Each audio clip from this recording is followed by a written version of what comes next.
In today's video, 5 people ignored restricted zone warnings and paid the ultimate price, from an influencer who entered an abandoned big cat compound in South Africa to a filmmaker who trespassed into Komodo dragon nesting grounds in Indonesia. But first, we start in southeastern Alaska, where twin sisters horrifyingly met their end. It was July 18, 2016, in a remote restricted forest valley deep within the mountainous wilderness of southeastern Alaska. The area was a maze of dense spruce and alder thickets, crossed by cold glacial streams and narrow animal trails, where the ecosystem thrived in rugged isolation. Towering conifers stretched overhead, their branches forming a shadowed canopy that filtered the fading sunlight into dim green gloom. The salmon-rich river cutting through the valley created the perfect feeding ground for one of North America's most formidable predators. Warning signs had been posted along the access trail, clearly marking the zone as off-limits during peak salmon run season. But these barriers meant little to those seeking adventure beyond boundaries. Veda Spall and her twin sister Leda, both 19 years old, had arrived in Alaska on a budget backpacking trip, eager to capture experiences that would set their social media apart. Veda was a photography student with a reputation for documenting forbidden locations, always pushing limits to get shots others would not dare attempt. Leda, studying hospitality, followed her sister's lead, documenting their travels for her growing online following. Traveling with them was Marco Ilyan, a 20-year-old environmental science student who had repeatedly warned the twins about the dangers of restricted wildlife feeding zones. The group had learned about the closed valley from a local shuttle driver who mentioned the seasonal bear concentration area in passing. Rather than deterring them, the restriction intrigued Veda, who saw it as an opportunity for rare wildlife photography. They hired an inexperienced freelance guide, willing to bypass the regulations for extra payment, agreeing to take them inside as the sun began its descent. The guide mentioned casually that campers in nearby areas had reported aggressive bear activity over recent weeks. Marco protested, explaining that bears feeding on salmon were highly territorial and easily provoked, but the twins insisted, promising they would remain on the open gravel bars and keep their distance from the tree line. As dusk approached, the three moved along the riverbank, boots crunching softly on wet stones. Veda walked ahead of the group, camera held ready at chest height, trying to capture the reflections of the forest in the slow-moving water.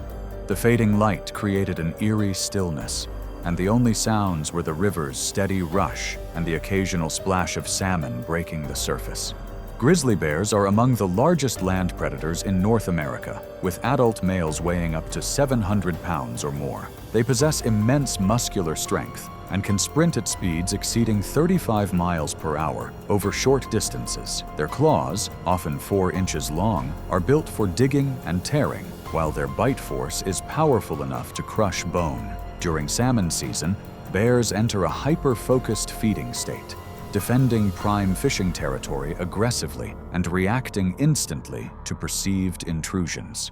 The fatal mistake occurred when Veda stepped closer to a cluster of fallen logs near the river's bend, unaware that a large grizzly bear had been feeding on a salmon carcass just beyond the brush. The bear, estimated at over 8 feet tall when standing, had detected the group's scent and movement from the moment they entered the gravel bar. In a sudden, explosive charge, it burst from the alder thicket, covering the distance in seconds. Before Veda could react, the bear struck her with a sweeping forelimb, the force knocking her violently onto the stones as its claws tore deep into her left thigh and hip. The bear immediately followed with a crushing bite to her upper leg, its jaws clamping down with immense pressure. Teeth punctured through muscle and into the femur, the impact fracturing the bone and severing major blood vessels.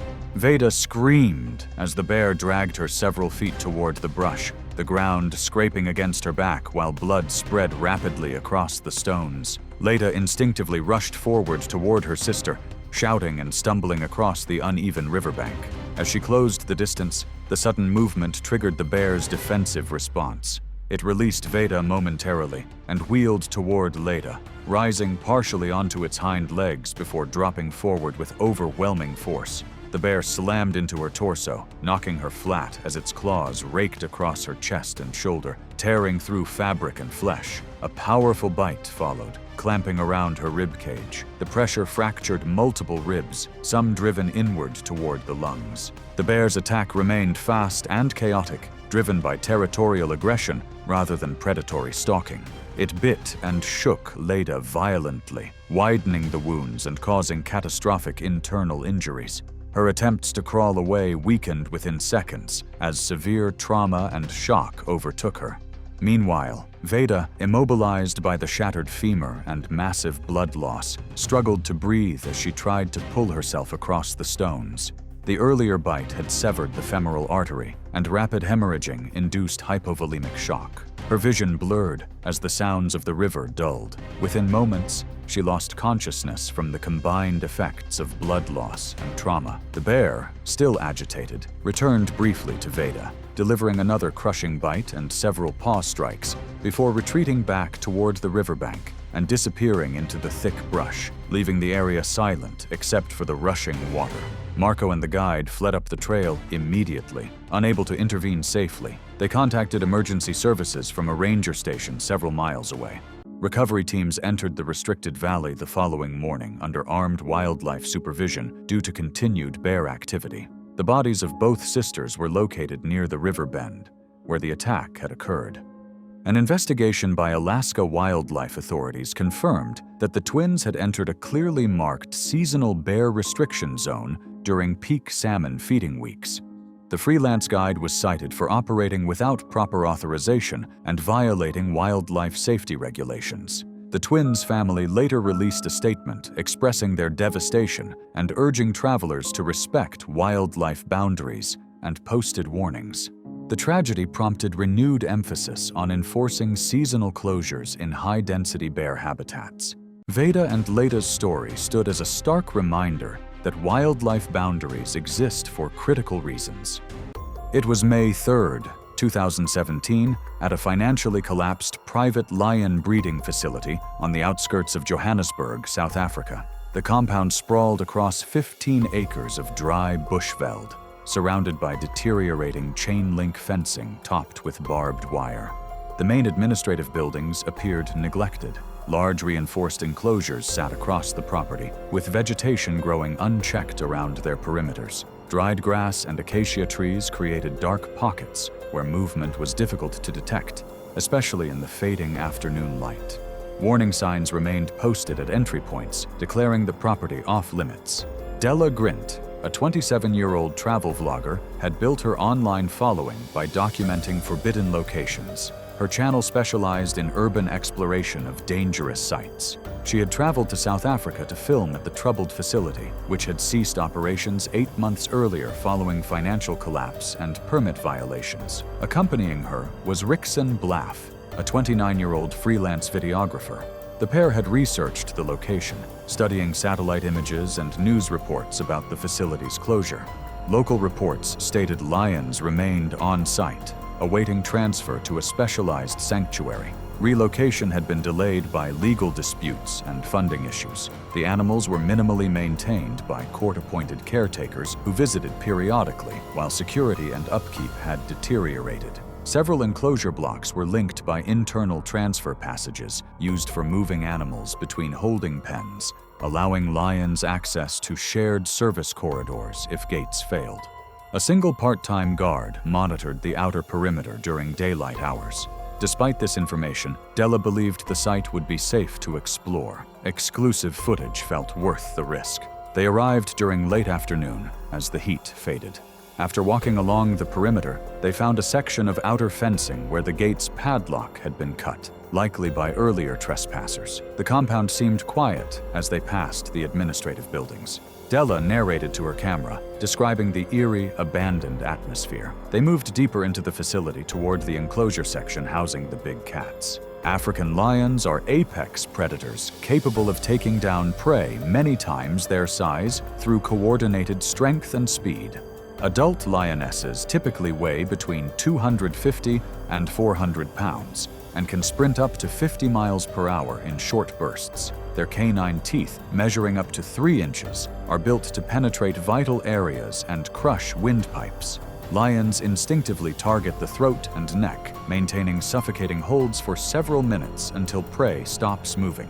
Captive lions may display heightened aggression due to stress and disrupted routines. The fatal mistake occurred when Della ignored a clearly marked no entry, staff-only warning, and crossed a secondary barrier into a service corridor running between the enclosures. She assumed it was a safe observation area, not realizing it connected directly to interior holding pens through gates that should have been secured, but had malfunctioned.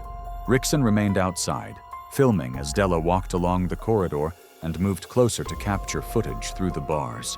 A lioness suddenly emerged from a shaded interior holding pen where a gate had malfunctioned weeks earlier, remaining partially open due to a broken latch. Hidden in the shadows, the animal sprinted forward without warning, covering 20 feet in seconds. The lioness leapt and struck Della with her full weight, knocking her face down onto the concrete floor. The lioness immediately targeted the neck and shoulder, clamping down across the back of Della's neck. Her teeth penetrated deep as she pinned Della beneath her forelegs. The crushing pressure compressed Della's airway and restricted blood flow. Della struggled briefly, her movements weakening as the lioness maintained the suffocating grip. Rickson screamed and began climbing the outer fence, trying to create noise. The lioness ignored him, focused on her prey. She adjusted her bite and tightened her hold to exhaust resistance. Blood flowed steadily from the puncture wounds as Della's breathing grew shallow. Through interconnected transfer passages, 2 additional lions became aware of the disturbance. A second lioness forced through another unsecured gate and entered the corridor moments later, drawn by the commotion. She approached and bit into Della's lower back and hip. The first lioness never released the neck hold, and with multiple animals involved, the injuries escalated rapidly. Over the next several minutes, sustained airway compression, severe neck trauma, and cumulative blood loss caused Della to lose consciousness. The lions continued gripping and dragging her body until she stopped moving entirely. By the time the attack subsided, the combined effects of suffocation and vascular injury had proven fatal. Rickson escaped over the outer fence and ran toward the entrance. Workers from a neighboring property heard the screams and contacted emergency services. Police and wildlife authorities arrived within 20 minutes. The lions were tranquilized before responders entered. Della was pronounced dead at the scene. Investigators confirmed that Della and Rickson had illegally trespassed onto clearly marked private property, and that Della ignored the no entry, staff-only warnings. Administrators faced scrutiny over inadequate security and failure to repair internal gates that allowed animals into shared corridors. The broken latch had gone unreported for weeks due to budget constraints. Della's family released a statement mourning her loss and acknowledging her fatal error in judgment. The incident sparked debate about urban exploration content and influencer responsibility. Della's death showed the lethal consequences of underestimating apex predators when containment systems fail. For Hollis Vost, the danger would come not from captive animals, but from wildlife in a restricted area where human presence was forbidden. It was August 12, 2015, at Bannerghatta Biological Park in Karnataka, India. The safari park stretched across hundreds of acres of protected forest land, home to numerous big cats and wildlife species. The tiger safari section consisted of a designated driving route that wound through natural habitat zones where Bengal tigers roamed freely. Visitors remained inside closed vehicles at all times, a rule enforced through repeated verbal warnings and signage along the route. The terrain consisted of rolling hills covered in dense vegetation, with natural depressions and elevated areas creating varied topography. Tall grass, reaching waist height in some areas, provided cover for predators. Acacia trees and bamboo thickets dotted the hillsides, creating shaded pockets where animals could rest unseen.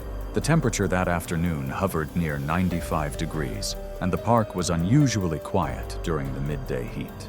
Hollis Vost was a 31-year-old civil engineer from Australia who had traveled to India for a 3-month contract working on infrastructure development in Bangalore. During his time in the country, he developed a passion for wildlife photography, carrying a professional camera whenever he ventured outside the city. Colleagues described him as adventurous, someone who often explored beyond designated tourist zones to capture unique images. On this day, Hollis visited Bannerghatta Biological Park during his lunch break. He joined the standard safari tour, riding in a closed vehicle with about 15 other tourists and a guide. About 20 minutes into the drive, the vehicle slowed near a wooded area where a Bengal tiger had been spotted, resting beneath a cluster of trees. Despite the guide's explicit instructions to remain inside the vehicle, Hollis saw an opportunity to photograph the tiger from ground level without glass obstructing his shot. The animal was roughly 70 yards away, partly obscured by vegetation. While the guide was pointing out details to passengers on the opposite side, Hollis quietly opened the rear door and stepped outside. He moved quickly away from the vehicle, walking into the tall grass bordering the dirt track. The other tourists noticed immediately and began shouting, but Hollis was already 30 feet away, raising his camera. Bengal tigers are among the largest and most powerful predators in the world, with adult males weighing between 400 and 550 pounds and measuring up to 10 feet long. These apex predators possess exceptional strength, capable of taking down prey as large as water buffalo. Their jaws deliver crushing force exceeding 1,000 pounds per square inch, concentrated through 4-inch canine teeth designed to pierce vital areas.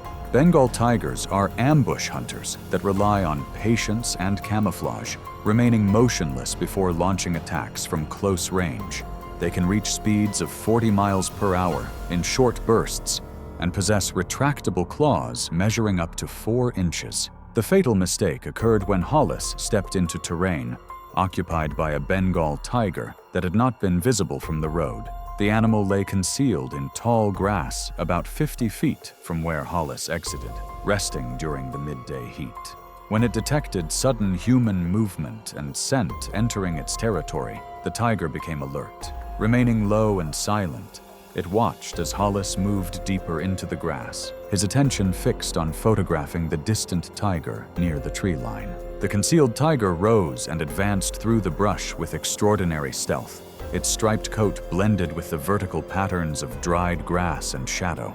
The tiger closed to roughly 20 feet before Hollis sensed something wrong. He lowered the camera slightly and turned, catching movement in his peripheral vision. In a single explosive motion, the tiger charged, covering the remaining distance in seconds. The impact struck Hollis from the side, its forelimbs slamming into his upper body and knocking him violently to the ground. Hollis tried to shield himself and struggled briefly, shouting as he attempted to push away. The tiger immediately clamped its jaws around his neck and shoulder region, a typical killing hold meant to suffocate prey and sever major blood vessels. The canine teeth punctured deep into muscle, while the animal used its weight to pin him. Crushing pressure damaged the airway and carotid vessels, while hind claws raked across his torso as it secured its grip. Hollis remained conscious briefly, but oxygen deprivation, vascular injury, and traumatic shock rapidly overwhelmed him. Within a minute or two, his movements weakened as blood loss increased and breathing became impossible. The tiger maintained the bite until resistance ceased, then began dragging Hollis toward thicker brush about 40 yards from the road.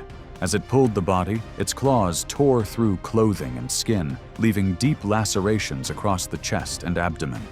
The cumulative trauma, neck compression, major blood vessel damage, and massive soft tissue injury resulted in fatal collapse within several minutes of the initial strike. Park staff reacted immediately when tourists began screaming. The guide radioed for emergency assistance, while other safari vehicles nearby converged on the location. Rangers arrived within 10 minutes, firing warning shots and using air horns to drive the tiger away from Hollis's body. Medical personnel reached the scene quickly, but confirmed he had not survived. An investigation determined that Hollis had deliberately violated explicit safety protocols by exiting the vehicle in an active tiger habitat zone. The park was temporarily closed while security measures were reviewed and reinforced. Additional locks were installed on vehicle doors, and new regulations required guides to secure exits during drives through predator zones. Hollis's family expressed their grief and acknowledged that he had made a tragic decision to ignore safety warnings. Hollis's death was a stark reminder that wild predators respond instinctively to sudden intrusion, and that safety protocols exist to prevent exactly these kinds of fatal encounters. While Hollis faced a tiger on land, Rickson Blaff would discover that entering restricted marine waters at night carried dangers just as deadly beneath the surface. It was September 9, 2018, in a restricted marine reserve off the coast of Western Australia. The area was part of a protected conservation zone designated as off-limits following a significant increase in shark activity. The waters were deep and clear, with visibility extending up to 80 feet during daylight, but reduced dramatically after sunset. Rocky reef formations lined the ocean floor at depths ranging from 30 to 60 feet. A seal colony had recently migrated to nearby islands, attracted by abundant fish populations. The migration had drawn multiple large predatory sharks to the area, prompting authorities to establish a no-entry perimeter marked by bright yellow buoys. Warning signs at nearby beaches explicitly stated that the reserve was closed indefinitely. Rickson Blaff was a 34-year-old experienced recreational diver with over 8 years of diving experience and advanced certifications. He worked as a construction manager, but devoted most of his free time to diving and spearfishing. Two of his longtime diving friends had joined him for an unsanctioned night dive, drawn by reports about large schools of snapper congregating near the reef formations inside the restricted zone. The group had discussed the closure, but rationalized that the warnings were exaggerated and that their experience would allow them to handle any risks. They launched from a private beach access point after dark, loading equipment into an inflatable boat and motoring toward the restricted area. The dive plan involved spearfishing along the reef edge, where fish populations remained undisturbed due to the closure. Rickson carried a spear gun and planned to secure catches to his dive belt using metal clips. As they approached the boundary buoys, they continued past them, traveling approximately 400 meters into the restricted zone before anchoring. The seal colony was visible in the distance on rocky outcrops. None of the divers considered the implications of hunting near an active seal population. Great white sharks are apex predators that can reach lengths exceeding 15 feet and weigh over a few thousand pounds. These hunters possess rows of serrated triangular teeth measuring up to 3 inches, designed to tear through flesh and bone. Their bite is estimated to exert several thousand pounds of force, capable of removing massive chunks of tissue in a single strike. Great whites rely on multiple sensory systems to detect prey, including electroreception that senses electrical fields generated by muscle contractions and injured animals. They are particularly attracted to low-frequency vibrations and blood signatures from struggling or wounded fish. Great whites commonly attack large prey, such as seals, with a sudden ambush bite from below, often inflicting catastrophic injury in the initial strike before withdrawing and waiting for the prey to weaken. In areas with seal colonies, these sharks patrol regularly, and blood and water can quickly trigger investigative or predatory approaches. The fatal mistake occurred when Rickson successfully speared a large fish approximately 20 minutes into the dive and secured it to his belt while it was still bleeding. The fish struggled against the spear shaft, sending erratic vibrations through the water and releasing a blood trail that dispersed with the current. Rickson continued hunting along the reef at 40 feet depth, unaware that a 14-foot great white shark had detected the distress signals and was approaching from deeper water. The shark rose from roughly 90 feet, accelerating rapidly as it closed the distance. It targeted the strongest source of vibration and blood. In a single explosive ambush from below and behind, the shark struck Rickson's lower torso and upper thigh with massive force. Its jaws clamped across the hip and femoral region, the serrated teeth slicing through wetsuit, muscle, and bone in an instant. The bite shattered the femur and severed the femoral artery, causing immediate catastrophic hemorrhage. The upward impact spun Rickson violently, tearing his regulator from his mouth and disorienting him as a dense cloud of blood erupted into the water. As typical of great white hunting behavior, the shark released almost immediately after the initial bite and veered away, leaving Rickson critically wounded and rapidly losing blood. Without airflow and with severe vascular trauma, he struggled reflexively for his alternate regulator, but his coordination was already failing. The combination of massive arterial bleeding, trauma-induced shock, and loss of breathing gas caused his strength to collapse within moments. His buoyancy destabilized, and his body began to sink slowly along the reef slope. The shark circled at a distance, responding to the expanding blood plume. After several moments, it made a brief secondary investigative pass, bumping and biting at the drifting body once more before withdrawing again into the darkness. The contact further worsened the injuries, but by then, Rickson was already unresponsive from blood loss and hypoxia. His two companions had witnessed the sudden eruption of bubbles and blood and immediately began an emergency ascent, abandoning equipment in panic. They surfaced and shouted toward the boat, which drifted several hundred meters away. By the time they reached the vessel and radioed for help, crucial minutes had already passed. Marine rescue units were dispatched, but authorities delayed immediate diver deployment due to the confirmed presence of an active large shark in the area. Search operations continued through the night under restricted conditions. Rickson's body was located the following morning, approximately 60 meters downslope from the initial attack site. An investigation confirmed that the group had deliberately entered a restricted marine reserve clearly marked as off-limits. The two surviving divers faced criminal charges for violating conservation zone regulations. Rickson's family later issued a statement acknowledging his decision to ignore the closure and expressing hope that his death would serve as a warning. Rickson's death illustrated the lethal consequences of ignoring marine boundaries established for safety.